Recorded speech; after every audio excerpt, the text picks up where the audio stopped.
Lastel peab olema loominguline, värviline, ei saa olla halli värvi niiviisi, lastele meeldib, nad on ise hästi värvikirevad ja neile tuleb see vastu tulla, neile veel toonitada ja õpetada kaasaegselt seda nägema, just kaasaegse disaini kaudu. Seda ma just tahaksin toonitada siin, et see ongi nagu kaasaegselt disainitud. Augus tuleb välk ja pauk. Tsirkus oleks toore töökoht, kus jääb peenikeseks vöökoht, aga muskel kasvab voot, kui sööb sinust akrobaat. Oh ei mind ei lubaks ema, turnimisi pelgab tema. Varbaid nii võib äänata, saba viltu käänata.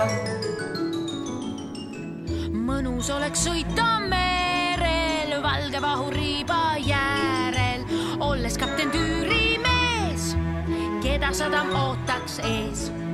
Seda küll ei lubaks ema, merehaigust kardab tema. Kuidagi ei passi see viisakale kassile. Aga mägi roonimine, see on tõesti imeline, olla osa alpinist, tore töö see oleks vist. Mägesidki kardab ema, ronida ei luba tema. Ohtlikud on põõsad puud, mis seal kõneldagi muud. Ameteid on üle 100, lendur kokk ja leiutaja. Lastemaailma kontseptsiooni loomisel oli idee tegelikult lihtne. Tahtsime teha sellist keskkonda, mis meeldiks lastele ja oleks mugav vanematele.